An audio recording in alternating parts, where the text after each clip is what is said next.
नमस्कार दोस्तों, स्वागत है आपका अपने चैनल लर्निंग स्टूडियो में। लर्निंग स्टूडियो में आज हम जानेंगे हिंदी साहित्य के लेखन की पद्धतियाँ।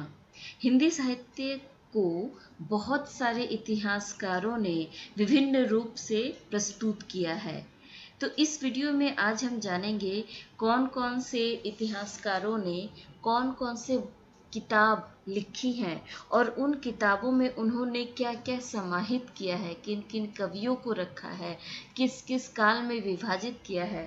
ये सारा सब कुछ हम जानेंगे इस वीडियो में विस्तार से। तो चलिए शुरू करते हैं।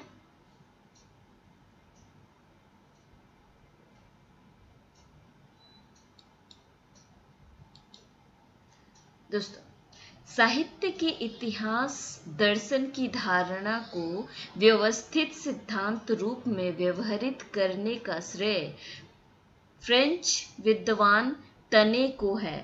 यहाँ पे शॉर्ट क्वेश्चन आता है, ठीक है, कि हिंदी साहित्य इतिहास के दर्शन को सिद्धांत रूप में सुव्यवस्थित सिद्धांत रूप में व्यवहारित करने का श्रेय किसको जाता है।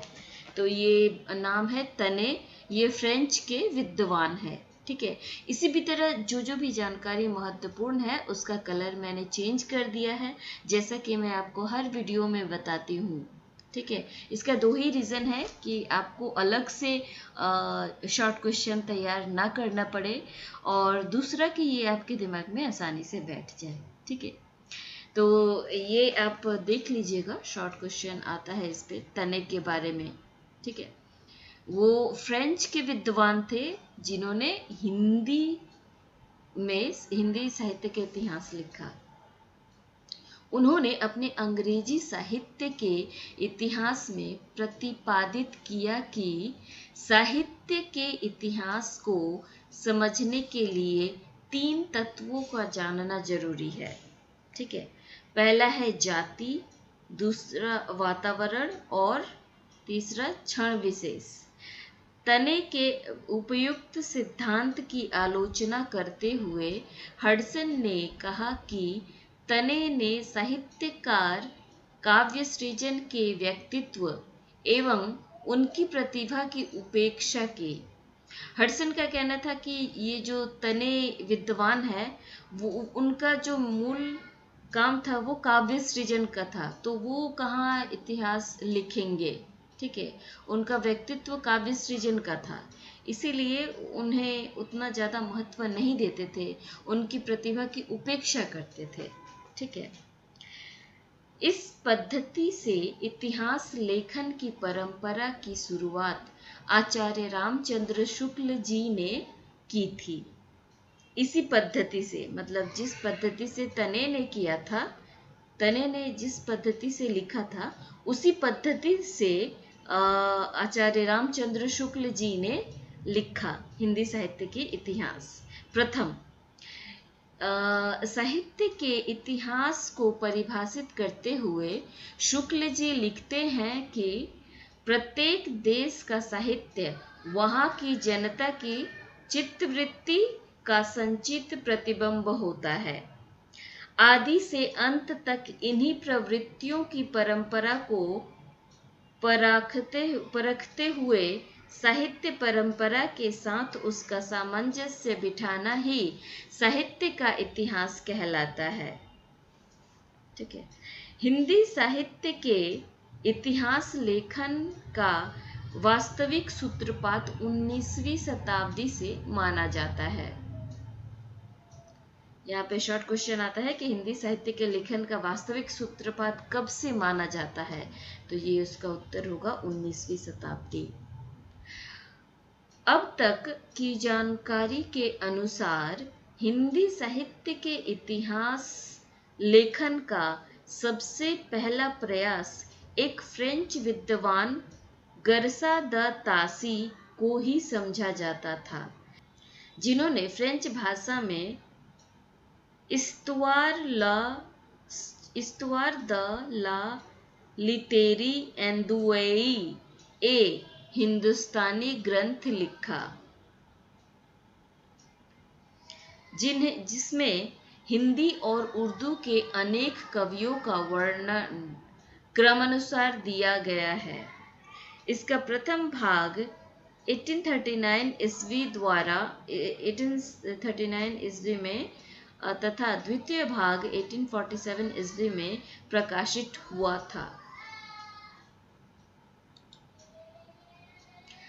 तासी की परंपरा को आगे बढ़ाने का श्रेय शिव सिंह सेंगर को है, जिन्होंने शिव सिंह सरोज 1883 में लगभग एक सहस्र भाषा कवियों का जीवन चरित्र उनकी कविताओं के उदाहरण सहित प्रस्तुत करने का प्रयास किया। कवियों के जन्म काल, रचना काल आदि के संकेत भी दिए गए हैं। यह दूसरी बात है कि वे संकेत बहुत विश्वसनीय नहीं हैं। इतिहास के रूप में ग्रंथ का भी महत्व अधिक नहीं है, परंतु फिर भी इसमें उस समय तक उपलब्ध हिंदी कविता संबंधी ज्ञान को संकलित कर दिया गया है। ये दोस्तों बहुत ही महत्वपूर्ण है। शिव सिंह सेंगर का रचना क्या है? ये शिव सिंह सरोज, और इसका जो सन है 1883। ये महत्वपूर्ण है, इस जानकारी को आप याद कर लीजिएगा, शॉर्ट क्वेश्चंस आते हैं। उसके बाद है सन 1888 में एसोसिएट सोसाइटी ऑफ बंगाल की पत्रिका के विशेषांक के रूप में जॉर्ज ग्रियर्सन द्वारा रचित the modern vernacular literature of Hindustan का प्रकाशन हुआ, जो नाम से इतिहास न होते हुए भी सच्चे अर्थ में हिंदी साहित्य का पहला इतिहास कहा जाता है।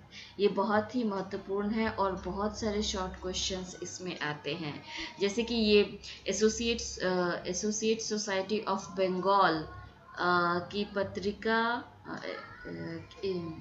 ये आपका जॉर्ज ग्रियर्सन द्वारा कृत एसोसिएटिक सोसाइटी ऑफ बंगाल किस पत्रिका में लिखा गया, और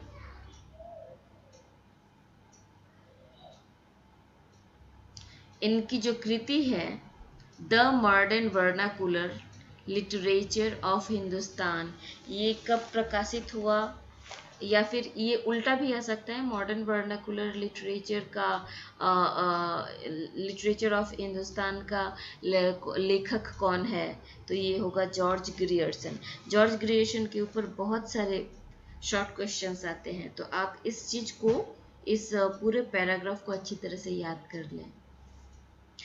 मिस्र बंधुओं द्वारा रचित मिस्र बंधु विनोद 4 भागों में विभक्त है, जिसका प्रथम भाग 1913 ईस्वी में प्रकाशित हुआ तथा चतुर्थ भाग 1934 ईस्वी में प्रकाशित हुआ। ये भी बहुत महत्वपूर्ण है। इसमें शॉर्ट क्वेश्चन आता है कि मिस्र बंधुओं द्वारा रचित उनके रचना पुस्तक का नाम बताइए, तो ये मिस्र बंधु विनोद इसका नाम है, और ये कितने भागों में विभक्त है, तो इसका आंसर है 4 भागों में विभक्त है। और इसका प्रकाशन कब कब हुआ, ये ईस्वी भी याद रखना बहुत जरूरी है। मिस्र बंधुओं ने अपने ग्रंथ को इतिहास की संज्ञा न देते हुए भी इस बात का जिक्र किया कि यह एक आदर्श इतिहास सिद्ध हो।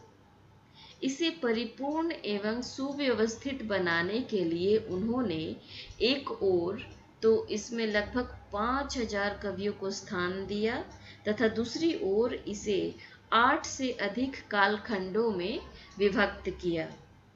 ये भी शॉर्ट क्वेश्चन में बहुत बार पूछा जाता है कि मिस्र बंधुओं ने अपनी पुस्तक में कितने कवियों को स्थान दिया और कितने कालों में यह कालखंडों में विभक्त किया गया। तो ये इस दृष्टि से बहुत ही महत्वपूर्ण है। अगला, हिंदी साहित्य के इतिहास की परंपरा में सर्वोच्च स्थान आचार्य रामचंद्र शुक्ल द्वारा रचित हिंदी साहित्य का इतिहास 1929 को प्राप्त है। अब ये और एक महत्वपूर्ण जानकारी है दोस्तों, और ये बहुत सारे शॉर्ट क्वेश्चन आते हैं। आचार्य रामचंद्र शुक्ल द्वारा रचित हिंदी साहित्य का इतिहास, इसी को हम लोग प्रेफर करते हैं और इसी को ही विविधली पढ़ा जाता है।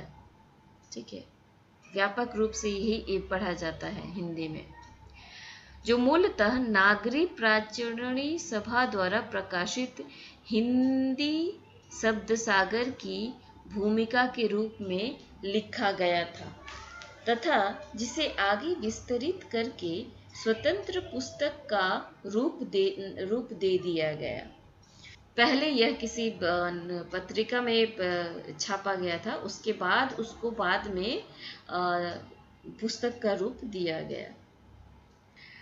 वस्तुतः आचार्य शुक्ल ने इतिहास के मूल विषय को आरंभ करने के पूर्व ही हिंदी साहित्य के 900 वर्षों के इतिहास को 4 सुस्पष्ट कालखंडों में विभक्त किया, जो सच्चे अर्थ में साहित्य का इतिहास प्रतीत होता है।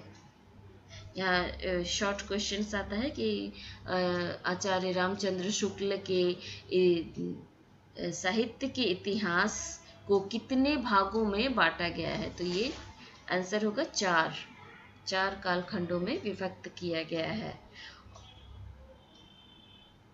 आचार्य शुक्ल के बाद हजारी प्रसाद द्विवेदी।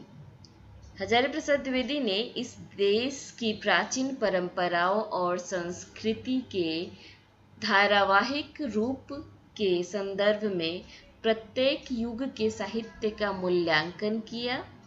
उन्होंने यह सिद्ध किया कि संत मत की उत्पत्ति किसी विदेशी प्रभाव के कारण नहीं है, अपितु नाथों और सिद्धों के प्रभाव से संत मत प्रदुभूत हुआ।